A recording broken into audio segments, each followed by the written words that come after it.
my eyes have seen the King. I must tell all the world, worship Him. In all the nations, in all the world, where He sends me, yes, I will go. I will go where You lead me. I will go where You lead me. Who will go for us? I will go. I will go where You lead me. I will go where You lead me. Here am I, send me, Lord. I will go. I will go. I will go. Who will go for us? I will go. I will go. I will go. Here am I, send me, Lord. I will go. I will go. I will go. I will go.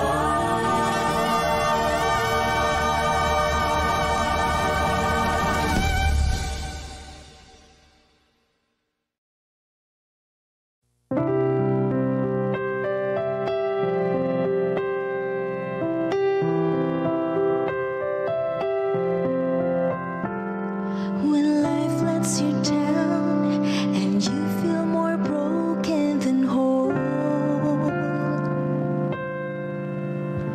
when the wounds go deeper than words and you can't tell a soul, I may not know what you're going through, may not can make that high mountain move, but one thing I found that I really want you to know. If it matters to you, it matters to the Master. He wants to share the burdens you bear. Whisper peace when your world gets shattered. If it's your greatest joy or your deepest pain, or you're really needing an answer, if it matters to you, it matters to the Master.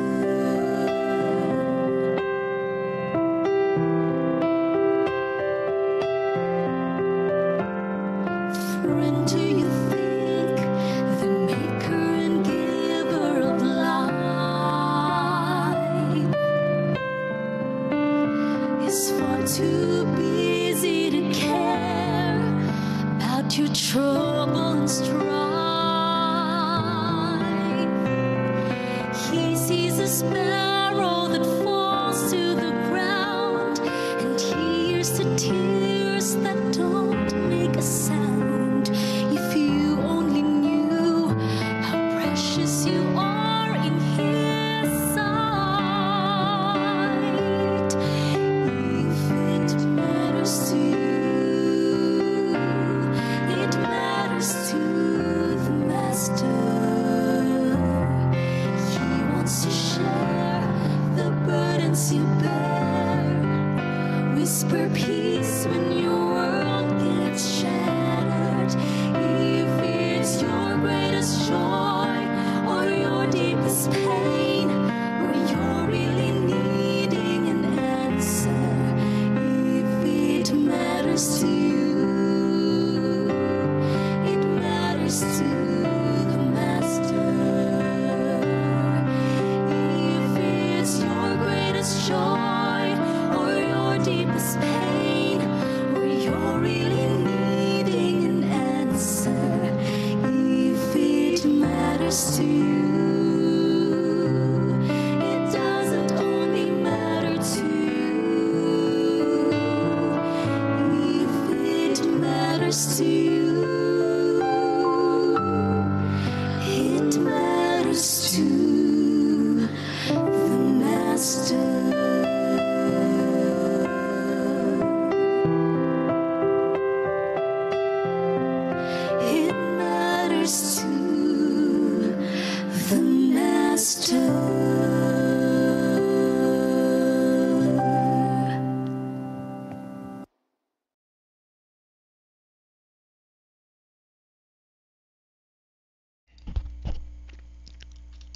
Yan, God first morning po mga kapatid. Purihin ang Panginoon sa umaga nito. Medyo ako'y mahaba ang tulog ko, masarap ang tulog. Diretso hanggang alas 3, ano po. Simula alas 8 siguro dahil dumating kami mga alas 7 na. Teka muna, ba't pala akong picture? Ayan na po. Ayan, God first morning po sa atin lahat. Welcome back mga kapatid. Kahapon wala ako. Alam ko na-miss nyo ako at na-miss ko rin naman kayo. Nagdadrive ako ng mga panahon na yan. Tinutusan ko lang yung pagkagising mo ay pakipindot mo yung ano tawag ito, yung live para mapanood ng mga ating mga kapatiran. So ayun na po. At kaya lang kagabi parang sabi nila sa missional evening sa GC parang napasukan na naman ng di ka nais-nais, ano po. Ganun pa man ay gagawa sila ng paraan para ito'y maiwasan na. Ano po, para hindi naabala yung ating devotional. Pero dito naman sa atin, okay naman tayo. Always gusto naman tayo dito. Yan, good morning po sa atin lahat. February 3 mga kapatid. Ngayon ay meron na naman tayong bagong aral matututunan kay Joseph Bates. Ano po, pakinggan natin si Pastor sa umaga na ito. Bigyan na natin kay Pastor. Pastor, pwede na po. Good morning po. Ay, teka lang, nawala. Sandali lang po, Pastor. Wait na po, Pastor.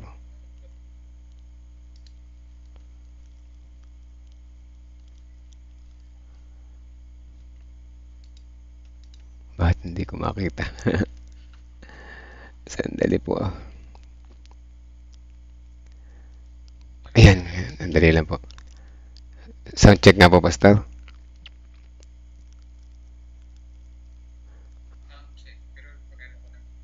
Mahina yung audio ay.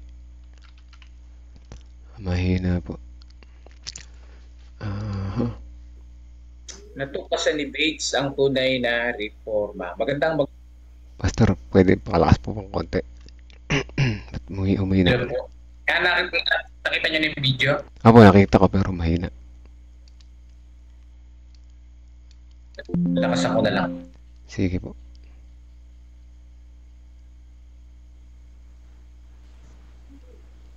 Natuklasan ni Bates ang tunay na reforma. Magandang umaga po sa inyo po, sa inyong lahat. Happy Monday po. Nawa ay nasa mabuti po kayong kalagayan sa mga oras po na ito. At ngayon po ang ating pong pag-aaral ay ngayong February 3 ay natuklasan ni Bates ang tunay na reforma. So tayo po ay manalangin. Panginoon, Diyos na siya nagmamahal sa amin, na mahabagin, nagbibigay sa amin ng buhay. Kami patuloy na sumasamba sa inyo, Lord. Kung wala kayo, ay wala ho kaming magagawa. Sa umaga na ito ay aming idinadalangin. Ang aming pong pag-aaral.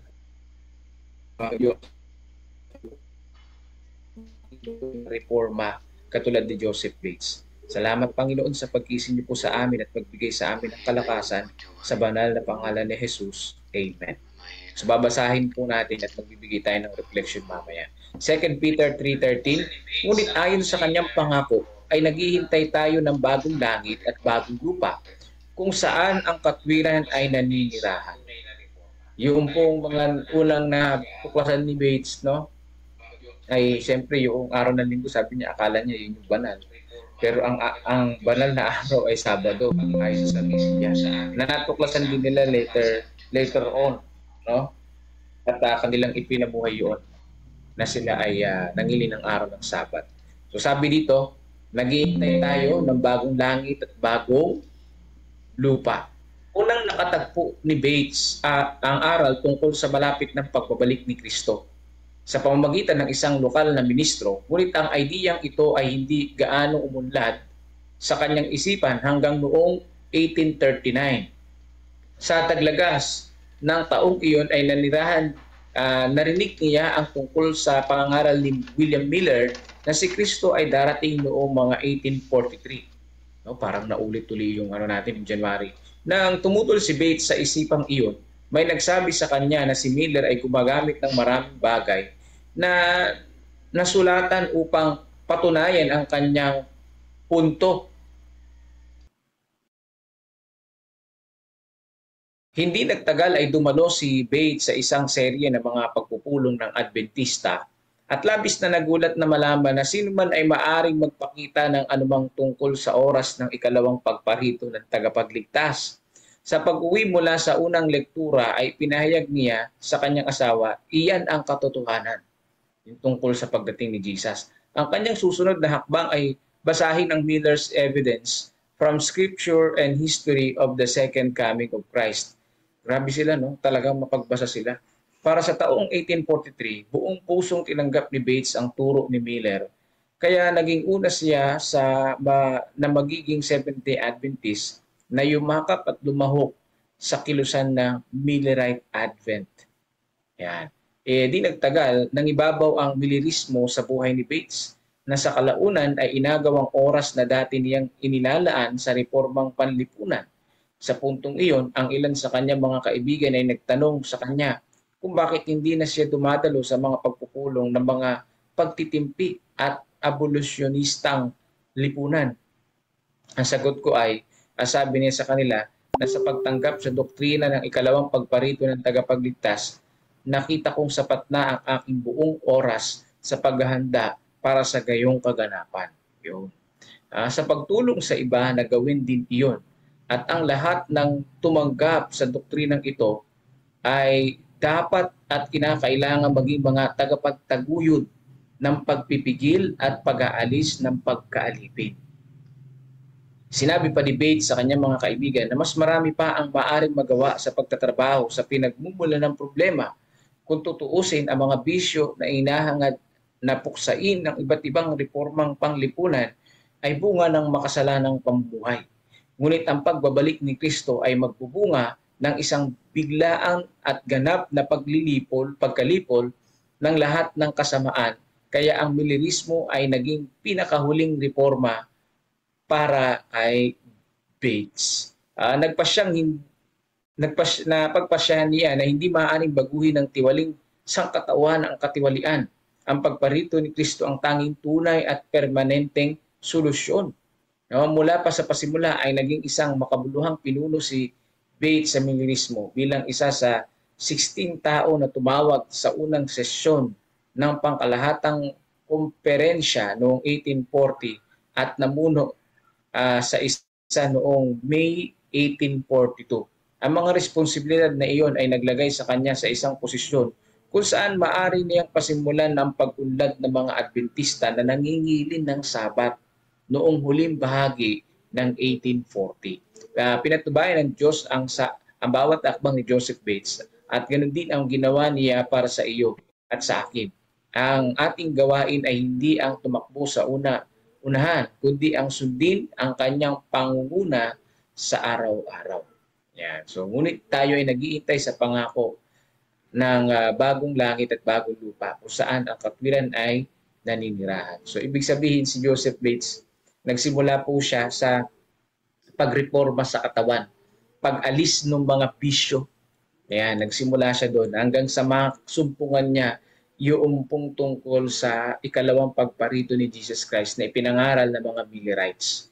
Ayan, so meron siyang unang grupo, no? Yung pagtitimpi, kaya lang natuklasan niya na hindi talaga kaya magtimpi ng mga tao. Maaring talagang matitigas yung ulo, lalo na doon sa mga seaman. Ako matitigas ang ulo. Talagang meron at merong pupuslit para uminom, lalo na pag nasa pangpang. Bagamat pinagbabawal niya, meron at meron talaga magiging matigas ang ulo. Kaya tama sinabi niya, pagdating ni Jesus Christ, lahat ng yan, mawawala yung mga yan. Lahat na yan ay babaguhin tayo, which is totoo naman. Ayan, totoo naman talaga. Sa sarili natin, hindi natin kayang alisin ang kasamaan sa libutan na ito. Pero sa tulong ng Panginoon, makakaya natin. So kaya sa umaga po na ito, patuloy natin isama sa panalangin ang bawat isa. Patuloy tayong patnubayan ng ating Panginoong Diyos. Siya ang ating maging kalakasan. Yung prayer request ko para sa aking mahal na asawa ay kami ay ingatan ng Panginoon papunta sa Pasay ngayon. Yan. So, para maipatingin ko siya ng maayos at guminhawa yung kanyang pakiramdam. At gayon din po, isinasama ko rin sa panalangin na ang bawat isa sa atin, maging matatag tayo sa pananampalataya at patuloy nating abangan, hintayin, i-prepare ang sarili natin sa pagbalik ng ating pong Panginoong Yesus. So maraming salamat po mga kapatid at pagpalain ng bawat isa sa atin. So balik na natin ang pagkakataon kay Brother Melvin Pilasano. Yan, okay po. Salamat po, Pastor. Salamat din po sa magandang example na yun, kay Joseph Bates. Talaga naman kung gusto mo magkaroon ng pagbabago, simulan mo yung sa sarili mo rin magbago, tulad niyan, marami siyang mga ginawa pagbabago sa sarili niya, At ganyan din naman ay pinakita niyang halimbawa. So, sa bandang huli, similarize pa rin yung kanyang naging basihan, At siya talaga ito yung mga taong pinili ng Panginoon. Kasama tayo dyan, mga kapatid, Kaya lang yung mga tao na kagaya ng iba, namamali tayo ng pagpili, mas pinipili natin yung makasanlibutang kaligayahan kaysa sa karunungan na ng Panginoon ang ating piliin. Mas maganda sana yun, Kaya kung lahat ay magiging kagaya ni Joseph Bates, mga kapatid, napakasarap ng buhay. Magiging lahat tayo ay naghahanda. At may isang unity, may isang goal para sa paghihintay sa pagdarating ni Jesus. Salamat, Pastor. Sige po, ingat po kayo sa travel, puntang Pasay. At hanggang bukas po muli, Pastor. Sa Pampanga, saan po ba yan? Sa Pampanga, may chat po tayo. Ngayon ay bago tayo manalangin ay lipat ulit tayo sa LP. Hindi ko alam paano tayo papasok doon, Gawa na nangyari kahapon, pero susubukan natin, Susubukan natin pumasok ulit doon. Kapag hindi tayo, meron yata same link, pero who knows. Sandali lang po, Hintayin natin ma-accept.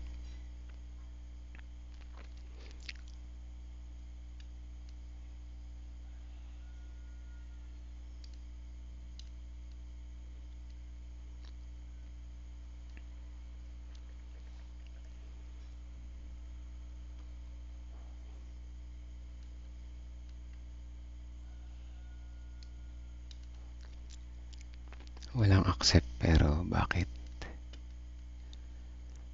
Sandali lang. Kung walang accept,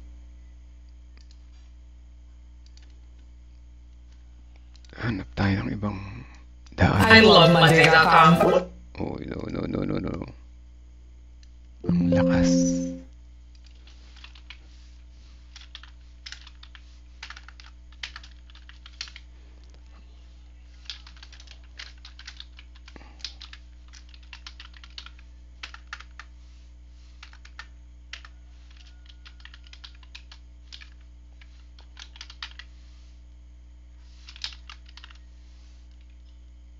Aba. Subukan natin dito. Hindi lang siya ang ganong kaisipan. Yes po. Marami ninyo sa kanila. Sangayon sa sinabi niyo, 5% lang ang parang ang impact sa kanila. At least may 5% na kaysa sa wala, di ba? Nasimulan na mayroong 5% na. So, ibig sabihin, kuwan na siya, unti-unti na siyang lalaki niya. Kasi, naiparating na natin sa kanila at nagkaroon na sila ng kamalayan. At ngayon, unti-unti na silang mag-iisip niyan. Magbubulay-bulay, magkakaroon na sila ng pagre-realize na tama nga ba o mali? Okay. Until such a time na talagang kikilusin na sila ng banal na espiritu. Kagaya din ninyo, di ba? Kagaya din natin na narito. Sa simula ay parang medyo mahirap ma-convince, but little by little nako-convince tayo. Okay, so salamat Sister Polly sa inyo pong testimony. Very striking and inspiring ang inyo pong testimony. Thank you very much. At ngayon po ay pakikinggan natin si kapatid na Rhea Necesito. Ayan, Sister Rhea, Ma'am Rhea. Okay, nandiyan po ba kayo? Tingnan natin yung kanyang karanasan sa patutuo sa COP. Good morning. Ayan, si Ma'am Rhea. Regards po ako kay Brother Jeff. Masarap patatulog ni Brother Jefferson, Okay. So, Sister Rhea, welcome sa ating pong 60th anniversary at testimony ng ating pong mga karanasan sa COP. Okay, wait. Okay, so hintay po natin ng ilang sandali. Nagpre-prepare lang. Okay, sige. Sister Rhea. Opo. Okay, wait lang po. Okay po. Okay. Ano ko po? Ito ay na ba? Okay. Ang aking pong karanasan, nagpapasalamat po ko sa Panginoon kasi po, katulad po ng testimony ko last, nagsimula ako pong natutunan yung COP, pero hindi pa full, hindi pa po noong 2019. Ngayon po, gusto ko lang po i-share yung karanasan ko nung Saturday. Nalinawan po ako, mas natuto ako sa mga bagay na tungkol dito. Kahit pala, alam mo na, pero may mga bagay po na nauunawaan mo at gusto mo pang, para kapag i-share mo sa iba, mas malinaw po. So, di yun nga po, nag-advocate na tayo ng COP. Ngayon po ay, syempre gusto po namin i-share din sa church. Meron kaming may mga kapatid na medyo negative po sila regarding this. And then, pero po isang kapatid na nag-share. Ako po kasi, kapag ang feelings ko kasi po, laging, pag meron akong gustong sabihin, nahiya po akong magsabi. Kumbaga, sige, hayaan mo na lang, ganun. Pero po yung nag-sermon kasi siya na malayo dun sa konsepto ng COP, talaga pong nilaksan ko yung loob ko na pagkatapos po niyang nagsalita, tinanong ko po talaga siya kung pinopromote ba niya yung COP o hindi. So far, salamat po sa Panginoon kasi nagkaroon ako ng courage na sabihin sa kanya. At kaming dalawa ng asawa ko po ay talagang sinasabi na, Kuya, sabi niya, pag hindi mo gagawin ito, gawin mo na lahat, sabi niya, pero mag-10-10 ka muna. Kung gusto mo ng pagtulong ng matindi, pagpalain ka ng Panginoon ng madami, sabi niya, gawin mo muna yung 10-10, tapos bahala ka na. Sabi po niyang ganun. So kagabi, nag-uusap po sila ulit. Natutuwa po ako kasi siguro bunga din po ng panalangin itong kapatid po ito ay na malapit na po kunti pa mag-change ng mind. At natutuwa din po ako nung Sabado kasi po nagko-contemplate ako. Nagbinigyan po kasi kami, natutuwa din po kasi gusto ko po sana talaga na ang maririnig ko pong speaker nung Sabado si Pastor Jerry. Kaso po, dito nga po kami sa San Luis. Hindi po inaasahan na yung anak ko po ay may part sa Baler, sa Baes. Kaya doon po kami nag-church. Medyo tumakas po ng kaunti. Pero salamat po kasi nung hapon, binigyan po kami ng commitment card. Alam niyo po yun, yung sabi ko, ano i-commit ko? Sabi ko, nagte-10-10 na ako. Eh di, iba yun. Iba po yung, kumbaga po ay iba. Kaya sa tulong po ng Panginoon, naglagay po ako doon ng amount, not amount, yung percentage. At pagdating ko po sa bahay, kwenta ko na po siya kung paano ko po siya maibibigay. Kasi nilista ko na po hindi na ibabalik. Nilista ko na po, hindi po pwedeng hindi tutuparin. Kasi sabi nga po, tuparin mo yung pangako mo sa Panginoon. So far po ay, nung nakwenta ko na, kaya sa tulong ng Panginoon at naghihintay pa ng blessing. Kasi po, yung aking pong ERF ay nasa region na pang promotion po yun. So sabi ko, alam ko ibibigay ng Panginoon yun sa tamang panahon. So napakabuti po ng Panginoon. Konti pa po ako. Isa pa po, natutuwa po kami kasi nga po sabi ko last time, namin pong pang-aaral ng aming anak ay nagastos namin at halos hindi kami makadown ng enrollment. Last December po ay bayad na po yung tuition and fees ng aming pong dalawang anak. Amen. Po sa tulong ng Panginoon. At more pa po, sa susunod, magte-testimony po ako ulit. Sasabihin ko lang po. Yan lang. Amen. Amen. Praise the Lord, Sister Rhea. Congrats kay Jeff. So, salamat sa inyo sa mga patotoo. Salamat sa inyo sa siga-siga sa pagsusulong pagtuturo sa mga kapatid sa mga po sa kumbay.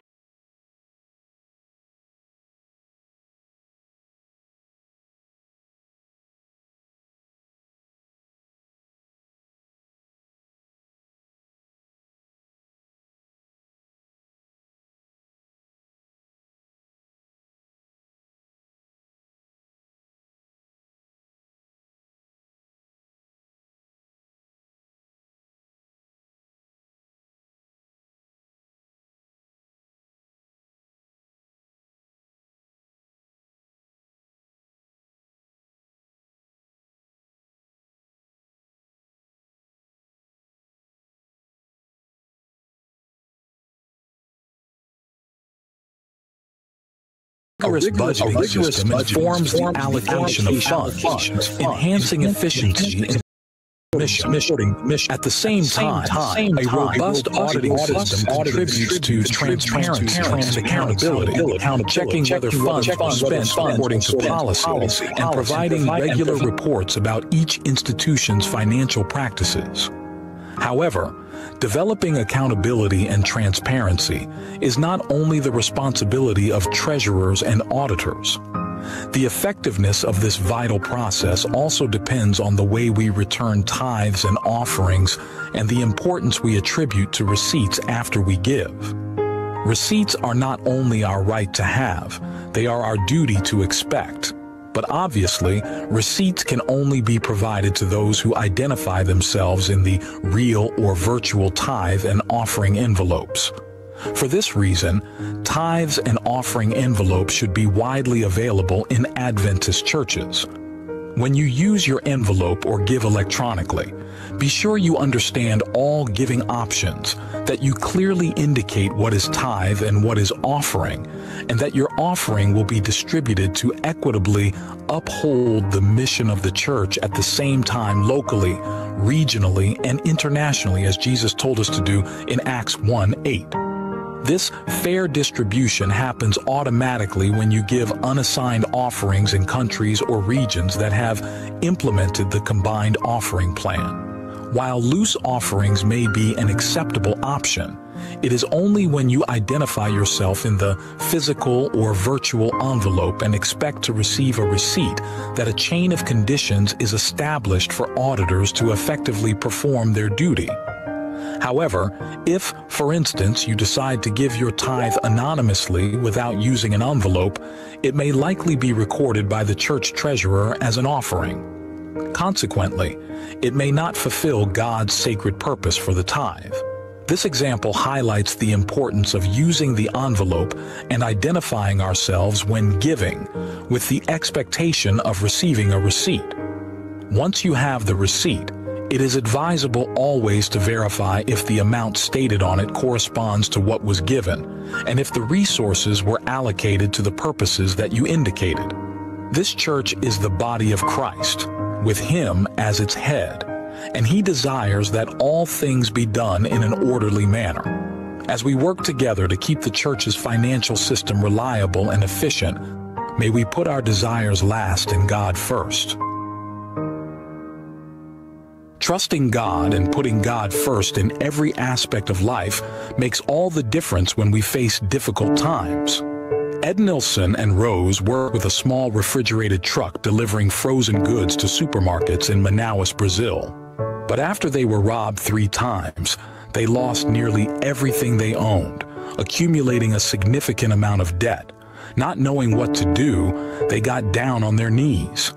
After putting their difficult situation in God's hands, they felt they should start a new business with the money they still had on hand. The problem was that all they had was $5. What can you do with this amount of money? As they were trying to put God first in all, they trusted that He could turn that small value into something great. The couple was then impressed to buy ingredients and to bake 16 loaves of whole grain bread. They quickly sold all the loaves to neighbors and friends and were moved by the recognition of God's mighty hand of their new business. After returning the tithe and promise offerings, they invested the net profit to buy more ingredients and make more bread. And so, in such a simple way, they started what today has become a company with 15 employees that produces 45,000 loaves of bread a month. Here is how they plan to honor God with their business. 1. They help others start their business with whatever they have. 2. They promote a healthy lifestyle in town. 3. They are strongly committed to returning their tithes, along with a promise offering equivalent to 15% of all the company's profits. And God, by His mighty hand, is adding all that we need day by day, say Etta Nilsson and Rose.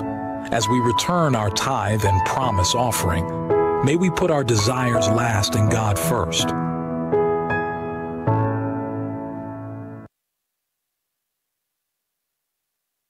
Ayan. Ang ating pong tagapagsalita ay si Brother Deng Laurita. Siya po ang magbabahagi ng salita ng ating pong Panginoon.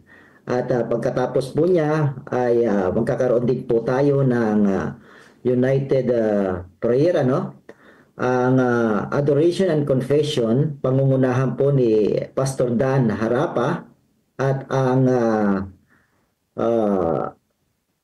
Thanksgiving ang supplication ay pangungunahan po ni Pastor Mark Hill Sarabia. So sila po yung mangangasiwa ng ating united prayer maya-maya pagkatapos po na mapakinggan po natin ang mensahe mula kay kapatid nating Laurita.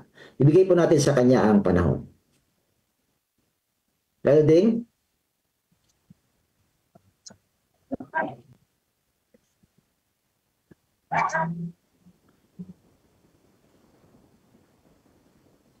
Walang sounds, Brother Ding.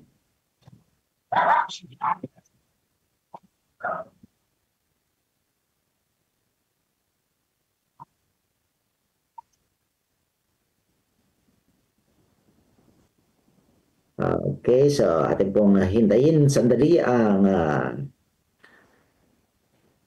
pagsasaayos ng sound ni Brother Ding.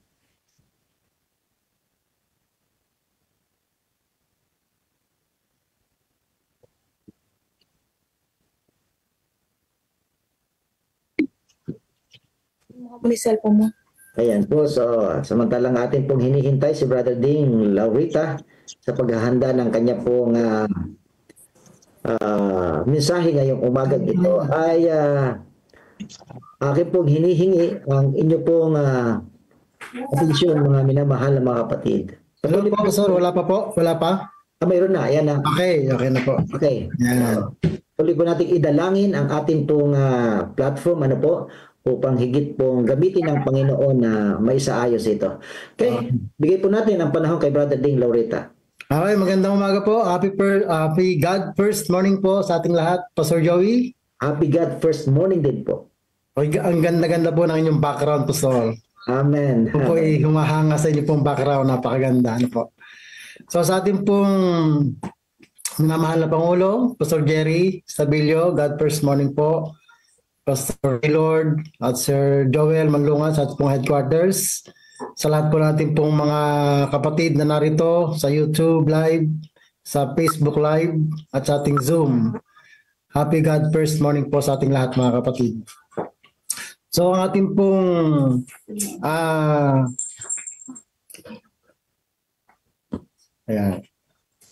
ating pong devotional ngayong umaga mga kapatid ay napakaganda, ano mga kapatid. Tayo po ay muling sasalok ano po, ng karunungan, kaalaman na ito po ay magmumula sa ating pong Panginoon. So bago po tayo magsimula mga kapatid, tayo po muna ay yumuko, tayo po ay manalangin. Banal at dakila po namin Diyos na mga pangyarihan sa lahat.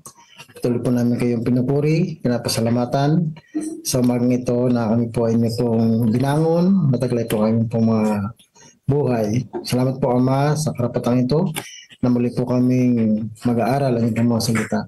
Tangin namin kahilingan, Panginoon, patuloy na akong patnubayan, makaranas kami ng karunungan na mula po sa inyo. Sa aming dalangin, sa pangalan po namin pong Panginoong Jesus. Amen.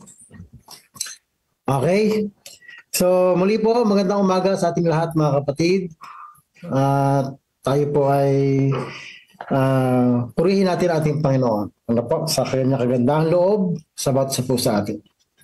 So ngayon pong umaga, mga kapatid, tayo po ay dadako dito po sa ating pong pag-aaral. Nang na-assign po sa akin ay dito po sa chapter 13 no po, ng mga payo sa pagiging katiwala. No? So sabi po dito mga kapatid, bago po natin ito tunghayan, balikan po natin ano ba yung background ng kasi sayang ito na makita po natin sa 1 Corinthians chapter 9 verse 7 hanggang 14 yata ito. So ano po yung itinuturo dito ni Pablo mga kapatid na bakit niya kailangang payuhan itong mga taga-Korinto mga kapatid na may mga obligasyon sila na dapat nilang gampanan mga kapatid. So kung babalikan po natin itong pinagmulan nitong payong ito, nitong sulat na ito ni Pablo sa chapter 9 verse 7. Tingnan po natin ano ba yung background nito mga kapatid. Sabi po dito sa verse 1 ng chapter 9 ng 1 Corinthians mga kapatid ay nagpapakilala po si Pablo bilang isang manggagawa po ng ating pong Panginoon, no? Na siya po ay nagpapakilala na siya po ay isang mangaral, siya po ay evangelist ng ating pong Panginoon. At mayroon po may mga ilan siguro marahil mga kapatid na sinisiyasat yung kanyang pagiging evangelist o pagiging manggagawa ng ating Panginoon. Mayroong mga ibang nagtatanong marahil mga kapatid, no? Kaya dito po sa chapter 9 verse 7 mga kapatid, sinasabi niya na sino ba yung mga may kawal ba na gumagastos sa kanyang sarili. Ayan, sabi po rito na kung titingnan po natin, sino ba ang nagtatanim ng ubasan at hindi kumakain ng bunga nito? Kaya ang sabi po rito mga kapatid, pinapayuhan ni Pablo itong mga kapatid sa Korinto na kailangan nila na itaguyod ang gawain ng ating pong Panginoon. Kaya nga itong pangyayaring ito mga kapatid, na parang ina-emphasize dito ni Pablo, mga kapatid ko, na meron tayong bilang mga lingkod ng ating Panginoon, mga kapatid, merong pinapayo si Pablo na gawin natin yung ating pong obligasyon na pakainin, mga kapatid, na pakainin itong mga manggagawa na katulad po ni Pablo, sabi nga po rito, matinignan natin, na meron pong mga ilan na nagtatanong na sinisiyasat siya, sabi po rito sa Biblia, na parang siguro tinatanong nila bakit nanghihingi si Pablo ng mga material. Binanggit po dito mga kapatid, literal, material na bagay dito sa mga taga-Korinto na ginagamit niya para sa kanilang pansarili, para sa kanilang ikabubuhay mga kapatid. Kaya sabi niya, wala pa akong karapatan, sabi niya ni Pablo, na pakainin ang aking asawa, ang aking mga anak, ang aking sarili, dahil ako naman ay gumagawa sa bukiran ng ating Panginoon, sabi niya. Kaya sabi po dito, kung kami ay nakapaghahasik sa inyo ng mga bagay na espiritual, kalabisan mo sa amin, sabi niya po rito no? Ito po ibabasa natin sa 1 Corinthians chapter 9 verse 7 hanggang 14. Sabi niya, kalabisan ba sa amin na kami ay aming anihin ang inyong mga bagay na material, sabi niya po, no? Kung ang iba ay mayroong ganitong karapatan sa inyo, hindi ba higit pa kami? Ayan, sabi po ni Pablo, mga kapatid, na kung yung ang iba na nabibigyan ninyo ng inyong mga bahagi na inyong pong mga material na bagay, hindi ba mas may karapatan kami? Sabi ni Pablo, mga kapatid, Kaya sabi pa, gayunman, hindi namin ginamit ang karapatan ito, kundi tiniis namin ang lahat ng mga bagay upang huwag kaming makahadlang sa Ebanghelyo. Ayan. So, si Pablo, mga kapatid, parang kumbaga, hindi niya pinupush, mga kapatid.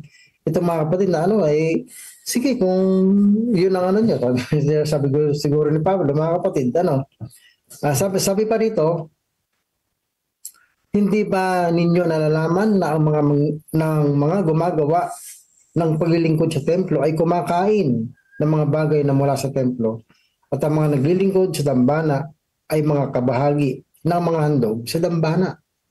So kumbaga, mga kapatid, talagang iminumulat ni Apostol Pablo itong mga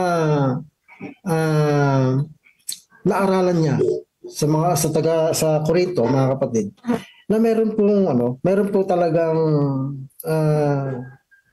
obligasyon, no? Itong mga taong ito, na sabi niya, yung mga naglilingkod, yung mga gumagawa sa templo, meron po silang karapatan na kumain, na ito ay magmumula doon sa templo dahil sila ay gumagawa sa templo. So natural, mga kapatid, di ba, sabi nga, meron nga po tayong kasabihan sa na kapag ikaw ay humawak ng kawali, siguraduhin mo ikaw ay mauulingan. Meron pong ganung mga term ng mga kusinero. Pagka ikaw ay humawak ng kawali, sigurado ikaw ay mauulingan. Ibig sabihin po nun, kapag ikaw ang nagluto, kapag ikaw ang nagtrabaho sa kusina, imposible naman na hindi ka makakain. So yun po ibig sabihin. Kaya ang sabi po rito ni Pablo, dinidiin po rito, mga kapatid, na dapat itong mga gumagawa sa templo, mga kapatid, yung kanilang ikabubuhay, yung kanilang ikanabubuhay, mga kapatid, ay marapat lamang na ito ay manggaling sa templo na kanilang pinaglilingkuran, mga kapatid. Kaya sabi po pa dito, tinukoy dito ng apostol ang panukala ng Panginoon sa pagpapanatili ng mga saserdote na maglingkod sa templo. Ang mga ibinukod para sa banal na tungkuling ito ay tinangkilik ng mga kapatid na pinaglingkuran nila sa mga pagpapalang ukol sa Espiritu. So kaya ang layunin, mga kapatid, na kaya itong mga manggagawang ito, katulad po nila Pablo, mga kapatid, sa panahon na yun, talagang yung kanilang motivasyon, yung kanilang dedikasyon sa gawain, mga kapatid, na pag-ebanghelyo, na para pakainin spiritual itong mga taga-Korinto. So in return, mga kapatid, dapat na ang katungkulan naman nitong mga kapatid na taga-Korinto ay pakainin, mga kapatid, itong mga manggagawa sa templo, mga kapatid. Kaya ang sabi po rito, meron pong dito, mga kapatid, sabi po rito yung mga anak ni Levi, inutusan, na inutusan ng ating Panginoon para likumin yung ikasampung bahagi mula sa mga taong bayan. Mabasa po natin sa Hebrews 7:5. So itong katungkulang ito, mga kapatid, na mga anak ni Levi, na mag-ipon ng ikasampung bahagi ng lahat ng kanilang mga kinita, lahat ng kanilang mga pinagpagalan, na kailangan nilang dalhin sa templo itong mga ikasampung bahaging ito, mga kapatid, na ito naman ay dapat na magamit sa naukol sa mga saserdote, mga kapatid, sapagkat pinili siya ng Panginoon mong Diyos upang tumayong tagapaglingkod sa pangalan ng ating Panginoon. So ito pong kapo, mga kapatid, itong mga tithes and offering natin, na ito po ay noon pa man, mga kapatid, na itinuturo na po sa atin na kailangan po natin itong ibalik, isoli, mga kapatid. Dahil ito po yung tanging ginagamit, ano po mga kapatid, ng mga saserdote para sa patuloy na pagpapalago, pagpapalaganap ng salita ng ating Panginoon. Kaya ito pong bilin na ito ni Pablo sa mga taga-Korinto, mga kapatid, isang bagay na dapat din nating makita, mga kapatid, na tayo po ay may obligasyon na gampanan. Ano po mga kapatid? Itong mga bagay na ito. Kaya, mga kapatid, kung ating susuriin, kung ating susuriing mainam, mga kapatid, na ito palang mga ikapo, ito mga offering natin, ay napakahalaga sa gawain nating Panginoon. Hindi pala dapat natin itong tinitingnan as parang wala lang. Dahil ito pala mga kapatid ay kumbaga panukala ng ating Panginoon. Talagang Diyos pala ang nag-utos sa atin na itong ating mga ikapot, mga offering natin ay hindi lang basta kung saan napupunta. Ano po? Kaya dito po sa ating pong napakinggan ko po yung testimony ni Sister Polly kanina na meron pa rin palang mga kapatid tayo na hindi pa convinced masyado pagdating sa offering at sa mga tithes. Alam mo kapatid na Polly, hindi lang naman po sa church ninyo ang may ganyang dilema, mga kapatid. Kahit po saan, mga kapatid, nakita po natin na meron din po talaga na hindi pa convinced, pagdating sa pagbigay ng ikapo at mga handog, mga kapatid. So sana, gusto ko lang po mga kapatid, dito po sa aming iglesia, sa aming pong simbahan, kailan lang ay kami po ay na-awardan ng ano po yung na-award namin? Platinum Award na sabi po doon ay stewardship compliant na kami po ay nakaabot ng Platinum Award ang church po namin na aming pong pinupuri ang Panginoon dahil lahat po ng kapatid sa amin ay halos 100% ay nagbibigay na po ng ikapo at mga handog. So yun sana mga kapatid, kung itong pagbibigay po natin ay wag po natin sabihin na alam po ninyo, sabi nga Pastor Joey kanina, parang straight to the point yung sinabi ni Sister Polly dahil meron po mga kaisipan pala na ating po mga kapatid na sinasabi ay parang ginagawang hanap buhay. Naku mga kapatid, parang kasi po kapag hindi pa talaga tayo totally convinced pagdating po sa offering, tithes and offering natin, ito talaga yung magiging kaisipan natin ng mga kapatid na sabihin natin parang hanap buhay. Pero mga kapatid, ang ipinupunto po rito ng ating pong babasahin na dahil meron pong mga manggagawa, meron pong mga evangelist, meron pong mga mangaral, meron po tayong mga pastor, sabihin na natin, na sila po ay gumagawa sa bukiran ng ating Panginoon. Marapat lamang, di ba? Marapat lamang na sila ay kumain ng kanilang pinagpagalan na mamumula doon sa naipon, na ito nga po doon sa offering at saka sa mga tithes po natin. Dito po sila kukuha. Di ba sabi nga po mga kapatid na wala namang humawak ng kawali na hindi naulingan. No? Kaya nga mga kapatid, ito po ay isang malaking obligasyon natin, na tayo po ay nakikinig, pinapakain po tayo espiritual ng ating pong mga pastor na yan, ng ating pong mga manggagawa. So marapat lamang. Kaya nga sabi po rito na po Sir Pablo, sa 1 Timothy 5:18 na nakatulad po rito, na ang manggagawa ay karapat dapat sa kanyang sahod Kung titingnan po natin mga kapatid na karapatan talaga nila na kumain ng ayon sa ating pong mga pinagpapagalan.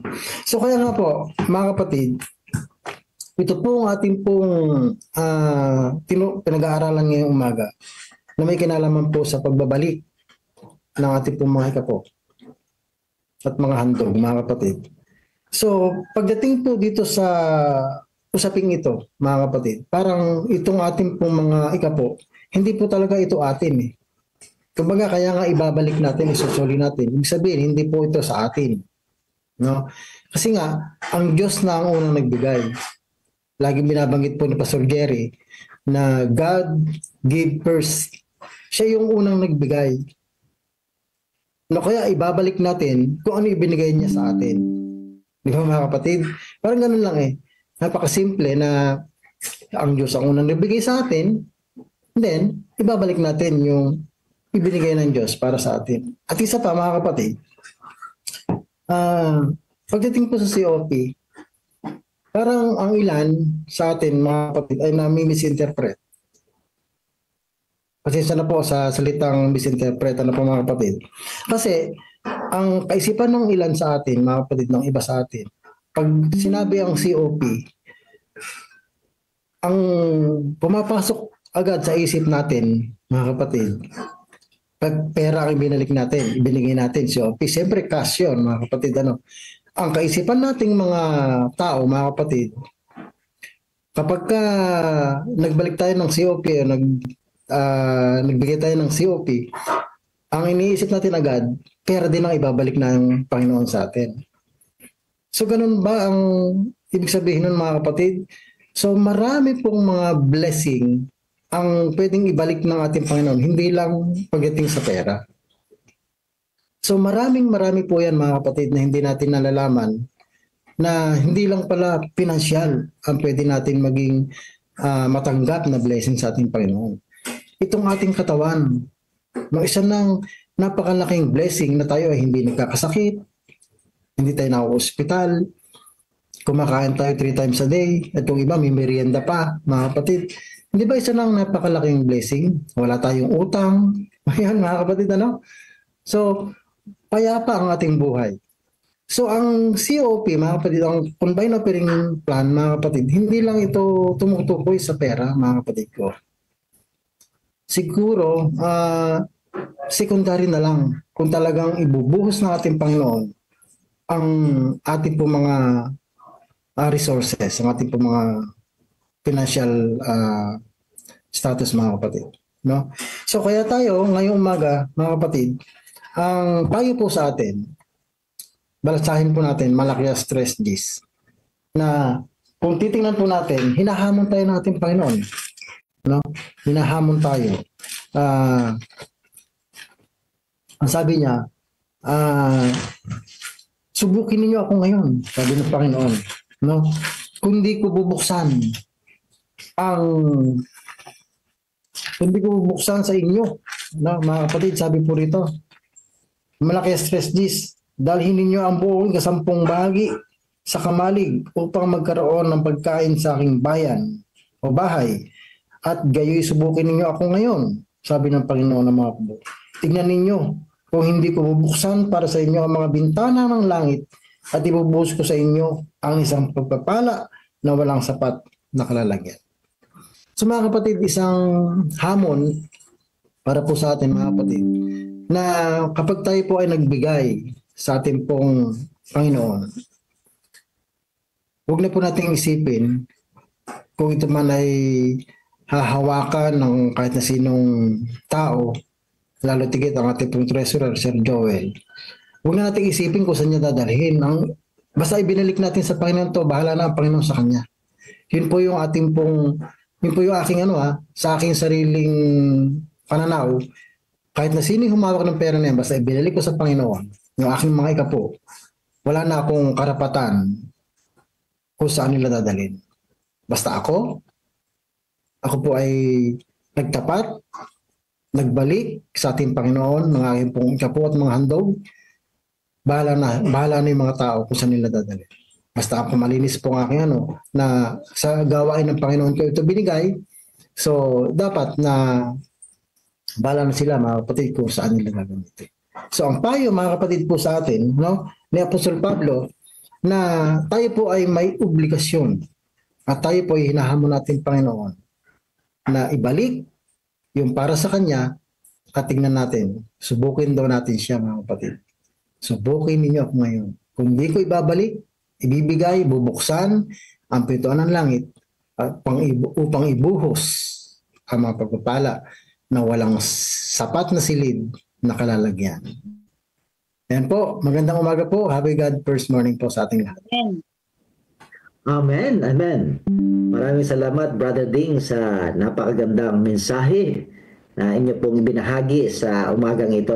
Talagang tayong lahat ay hinahamon na tangkilikin ang katuruan ng banal na kasulatan, na talagang maglaan tayo ng kaisipan o damdamin na ang mga lingkod ng Panginoon ay marapat na mabuhay kung papaano ang paglilingkod na ating pong isinasagawa. Po? Tama po. So, ayan, salamat Brother Ding. Gusto ko sana magbasa pa ng ilang mga comment. Si Ma'am Marilyn Dasoy, mayroon siyang sinabi. Ang sabi niya, ang binabalik ng Panginoon sa ating pagtatapat ay hindi mababayaran. Peace of mind, more blessing to come. So tama po kayo Brother Ding, yung talagang yung katawan lamang na pinagkatiwala sa atin ng ating Panginoon ay isang napakalaking blessing na, So wag lang nating i-confine yung ating isipan na kapag hindi tayo tumanggap ng pera, wala nang blessing. Parang gano'n, So, napakaraming blessing pong tinatanggap tayo sa ating Panginoon. At syempre, yung pong perang tinatanggap natin, ito yung obvious manifestation na tayo po ay nagkakaloob at nagbabalik sa ating pong Panginoon. Ayan, salamat mga minamahal na mga kapatid. Salamat Brother Ding, pagpalain kayo ng Panginoon at ang iyong pong buong sambahayan sa araw pong ito. At ngayon po ay dadako po tayo sa ilang mga panalangin, At muli ay hinihimok ko po kayo na maglaap po tayo.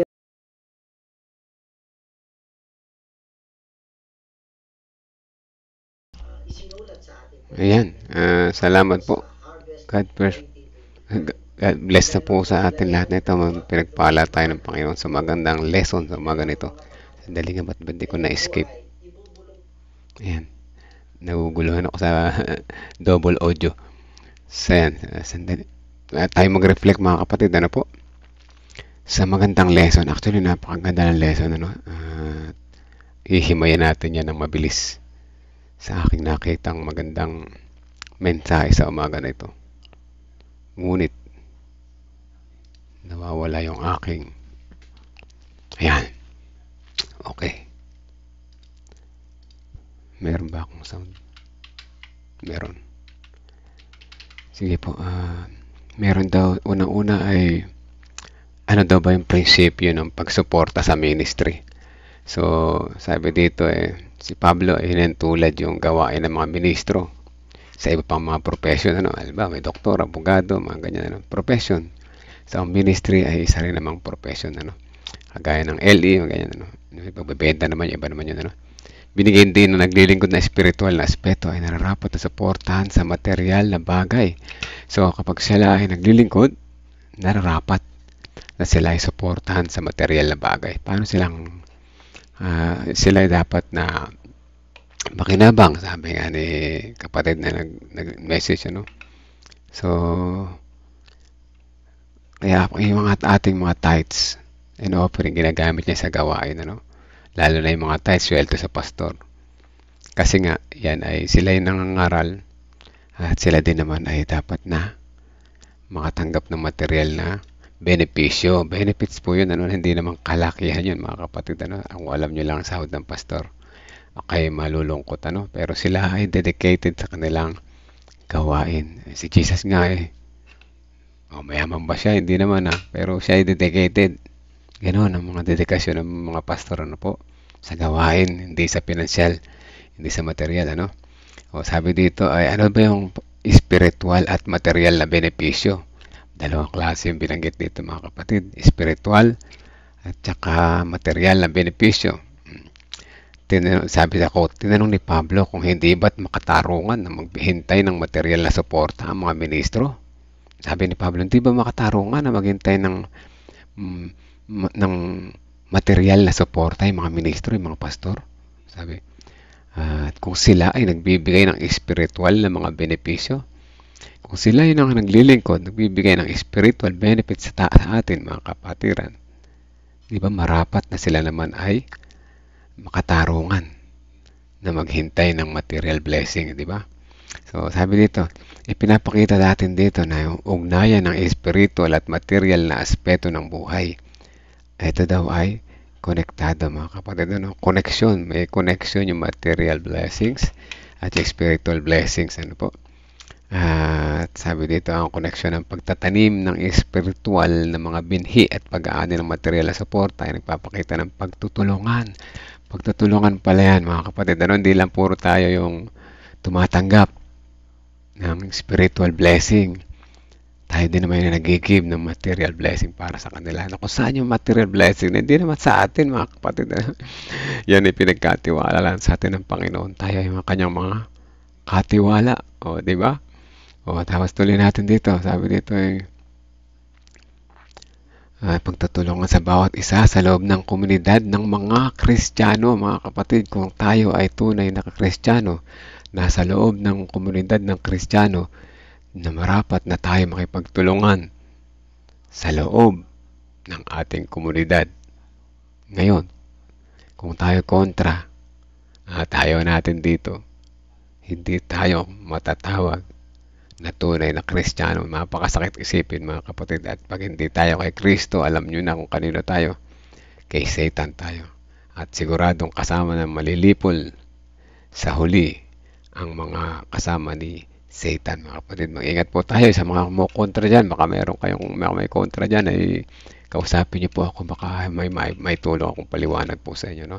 Maganda yung kaninang sinabi ni kapatid tungkol doon sa nag-share, may negative, ginagawa daw hanap buhay, mga kapatid.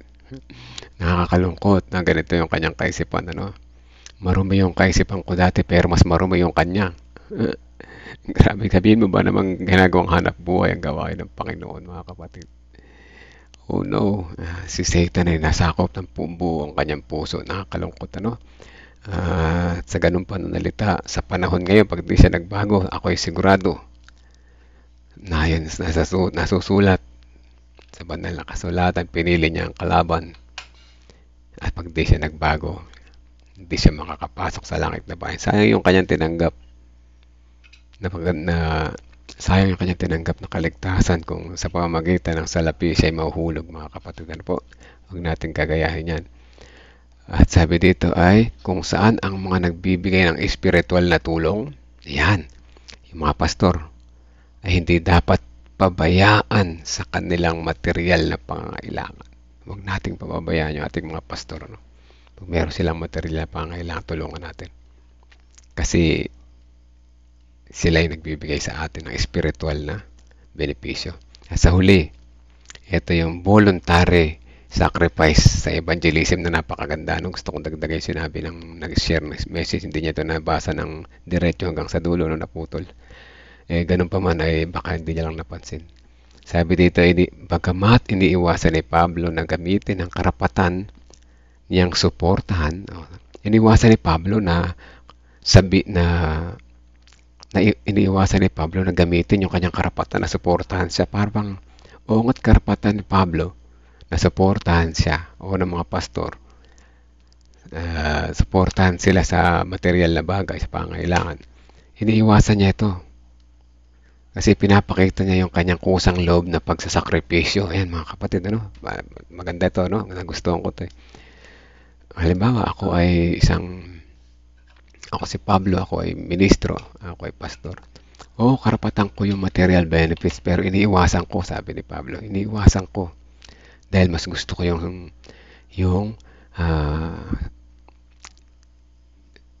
mas gusto ko yung pinapahalagahan ko yung sakripisyo, yung kusang loob na sakripisyo, sabi dito ni Pablo, no?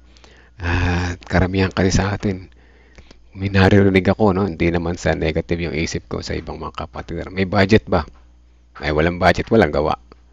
Ganun na po, masakit sa tenga, pero hindi yun turo sa atin, mga kapatid, ano? To tell you frankly, ano po, ako ay nalulungkot sa ganung mga kaisipan. Pag wala daw budget, ayaw nilang hingi ng budget. Yes, totoo. Totoo naman na kailangan natin ng budget. Pero kung walang budget at ang hindi ka gagawa at yun ang iyong isipan, wala sa iyong kusang loob na pagsasakripisyo. Si Jesus ba nang hingi ng budget, mga kapatid? Hindi. Siguradong hindi. Pero siya ay naglingkod, mga kapatid, ano? So, kung walang budget at gusto mo maglingkod, pwede naman. Pwede naman. Sacrificial benefit, sakripisyo tawag dyan, ano? Kusang loob. Nawa yan matutunan natin, mga kapatid, ano? Pagpunta sa isang lugar, walang binigay na panggas, pang transport. Ba, hindi ka pupunta kasi walang panggas. Hindi ka binigyan. Decision mo po yan, mga kapatid, ano? Walang merienda. Hindi ka pupunta, walang merienda. Yung mga budget na kailangan na maliliit lang naman, suportahan na natin, mga kapatid. Kaya na natin yan eh. Sacrificial yan. Pero yung mga nakalaan na budget talaga, minsan kasi kulang. Bakit kulang? Paano tayo rin madadamot? Ngayon, pagka kayo isinuko nyo na natutunan yung COP, nag-education kayo, natutunan natin lahat. Huwag kayo, tayo pala, natutunan natin. Tapos nag-COP na tayo. Kukulangin pa ba sa budget? Sigurado hindi na, mga kapatid, ano? Tayo magiging sapat sa lahat ng ating mga pangailangan. Masarap magtrabaho, masarap gumawa sa Panginoon, ano? Meron man o wala na material benefits. Ito lang, pagka yan ay naranasan ninyo, ay masasabi ko sa inyo, masarap maglingkod sa Panginoon. Meron man o wala. Bakit yung Panginoon nagbibigay sa atin eh? Diba? Kung ako ay nag-i-enjoy sa ginagawa ko, mga kapatid, alam ko mag-i-enjoy din kayo, no? Subukan nyo munang kilalanin ng Panginoon ng hulubusan. Subukan nyo po. Ako ba gigising ng maaga na palagi at halos maubos yung maghapon sa pag-prepare ng mga aking mga ginagawa para sa ministry. Wala namang kapalit. Sino nagpapasweldo sa akin? Wala, di ba? Wala naman ako hinihinging budget. So, masarap maglingkod sa Panginoon eh. Yung panalangin ko kayo ng halos kalating oras.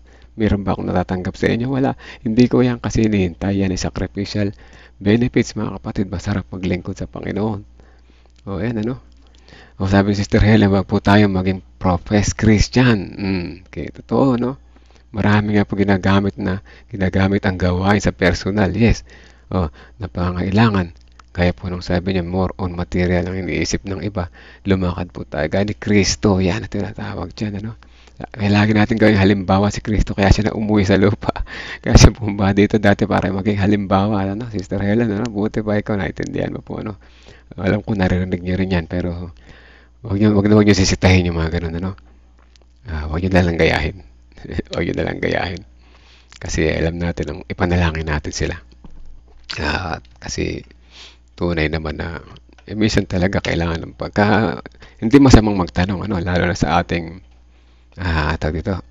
church board or congregation o kung sino man yung namahala sa budget.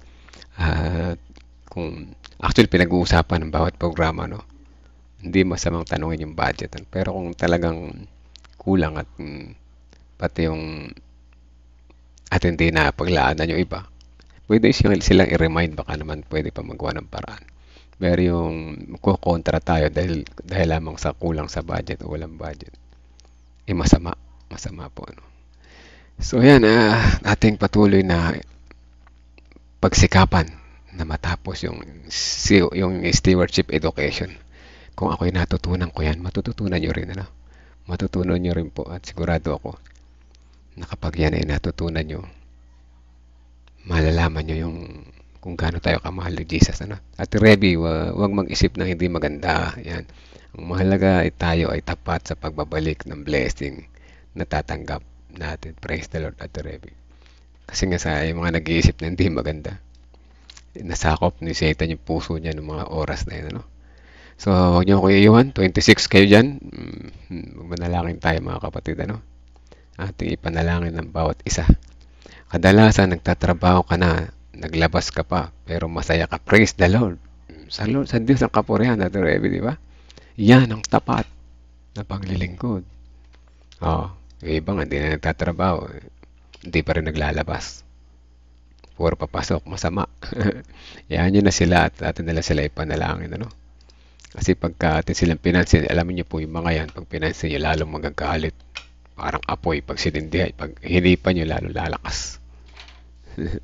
Kung ipanalangin nyo, nihina yung mamatayan, ano? Pag namatay, alam niyo yung fire triangle, ang apoy ay magliliyab kung merong sinusunog, kung merong fuel, kung merong sinusunog, at kung merong hangin. Pag tinanggal yung hangin, dalawa na lang, di na yung triangle, mamamatay yung apoy. Ganon din naman yung ating ginagawa, ating buhay. Pag nawala yung hangin, di na patay tayo lahat, ano? Si Jesus, kaya niyang patay na sunog. Kaya niyang patay yung sunog pag tinanggal niya yung hangin. So, yung mga ganong mga negative minds, pagka tinanggalan niya ng isang benefits na napupunta sa kanya, mamamatay yun, ano? At magigising sa katotohanan. Kaya huwag nilang hintayin yung ganun. Huwag natin hintayin na may darating sa ating matinding dagok bago tayo magising, ano po. Dapat matuto tayo sa iba. Ang oras at 5:45, masarap magsalita. Mas alam ko, ako ay nabibless at kayo rin, ano. Ngunit kailangan na nating manalangin mga kapatid para tayo maka-move forward. Let's pray po. 10 to 15 seconds, ibulong nyo na yung mga pangalan na gusto nyo ibulong, ano. Pati mga sarili nyo. 10 to 15 seconds at ating papanalangin sabay-sabay yan. Let's pray po.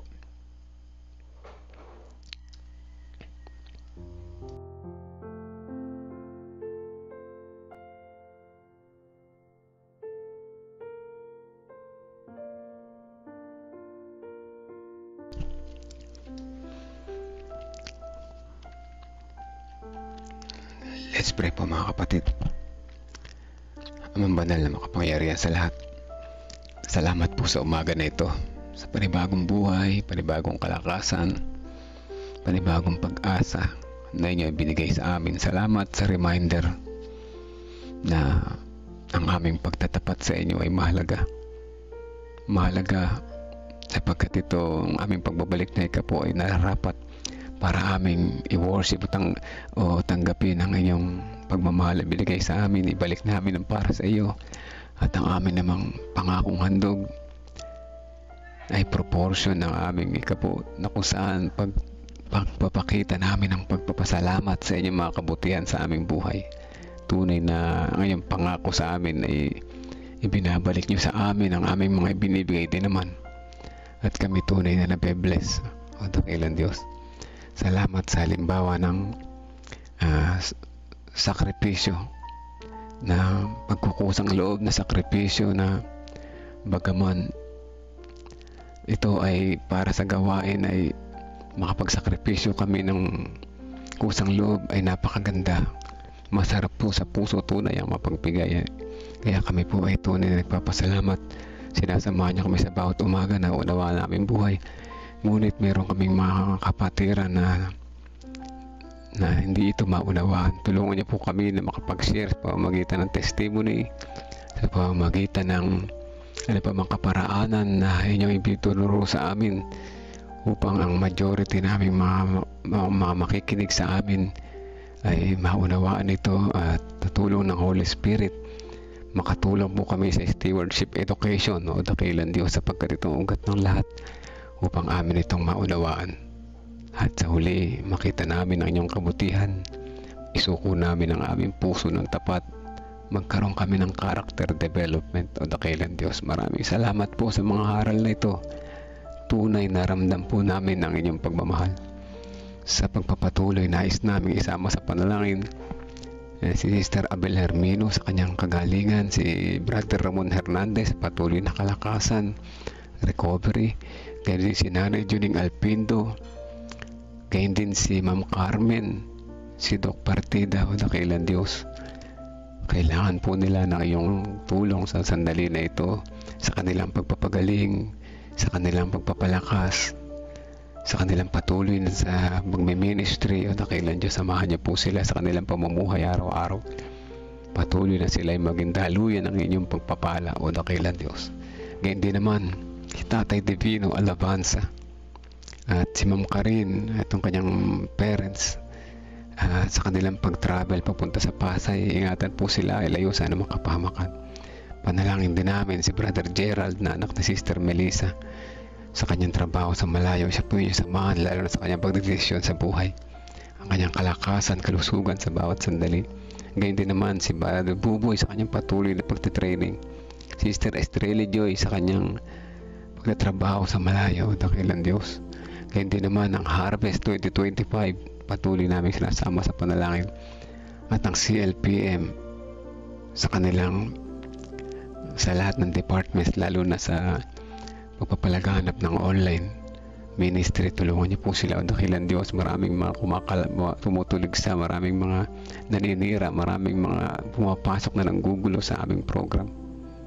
Huwag niyo po silang hayaan magtagumpay, o dakilang Diyos. Ituro niyo po sa kanila ang kanilang mga gagawin upang ito'y maiwasan.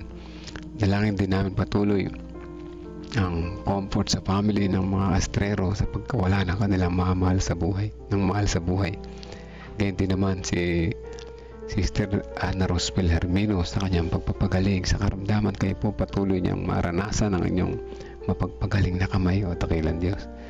Dalangin din po namin iba pang may mga prayer request, ang mga kapatiran na nakasama namin ngayon, na nananalangin ng mga nakikinig sa background, o dakilang Diyos.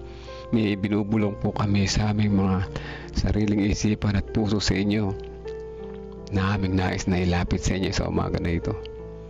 Inyo pong tingin ang aming mga panalangin ayon sa inyong kalooban at hindi ng aming kagustuhan.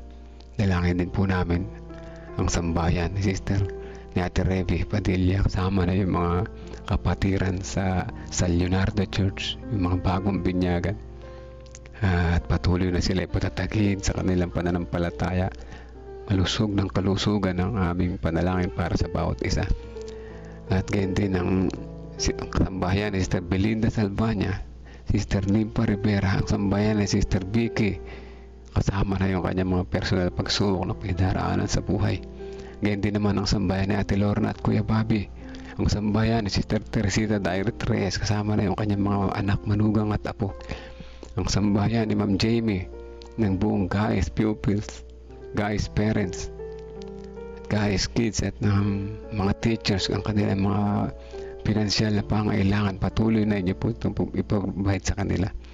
At kayo din ang sambayan ni Sister Wilma Fernandez, ang sambayan ni Risa, kayo din si Brother Reynaldo Eusebio. Dakilang Diyos, patuloy ang recovery ang inyong gawad sa kanya at kagalingan, hindi lamang sa pisikal, kayo din naman sa spiritual na kagalingan. Ang sambayan ni Sister Josephine Mercado, kasama ng Peñaranda Church, o dakilang Diyos, katulong ni Sister Josephine, nawa patuloy niyo siyang gamitin sa kanilang iglesia, maging ilaw at liwanag sa patuloy na ikalalago ng bawat isa. Ang sambayan ni Sister Sweetie, kasama ni Sister Hannah, ang sambayan ni Sister Shirley Rosacinto, ang sambayan ni Sister Leonora Cabiedes, ang sambayan ni Ate Mitch San Jose, ang sambayan ni Sister Janet, Brother Jojo Gatmaitan, ang sambayan ni Ma'am Femi, kasama na ng buong Guys, ang sambayan ni Ate Sally Sanchez, ang sambayan ni Kuya Melchor Calas, ang sambayan ni Sister Mildred, ang sambayan ni Sister Helen de la Cruz Milyare, ang sambayan ni Sister Rose Chris Encarnado, ang amin din pong sambayan. O dakilang Diyos, patuloy niyo po akong gamitin dito sa aming tahanan, sa aming bakuran, ang aking mga ibinulong kanina ng mga pangalan, nais kong patuloy na ilapit sa inyo. At ang lahat ng mga nakikinig dito na hindi namin nabanggit, o dakilang Diyos, kami rin ay may kahilingan din sila. Yun niyo pong patuloy na tinggin ang aming panalangin, at ipagkaloob sa amin ito ay nararapat ayon sa inyong kalooban, hindi lang sa aming kagustuhan. Patawad po, o dakilang Diyos, kung aming puso ay marumi, kung aming puso ay ma-pride, kami po ay patuloy na nais namin na magbago. Ito pong aming dalangin sa pangalan ng Jesus namin tagapagligtas. Amen. Amen.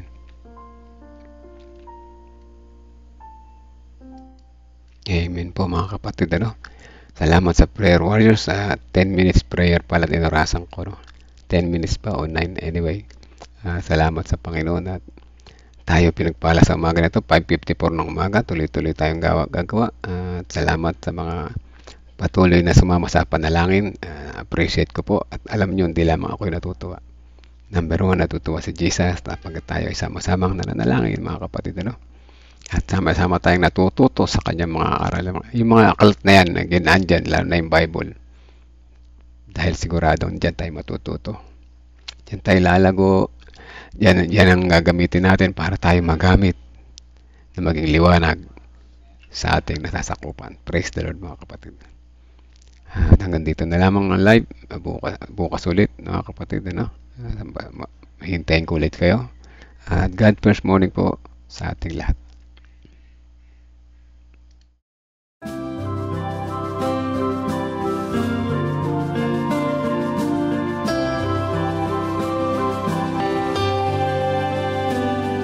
I hear the voice of Jesus calling.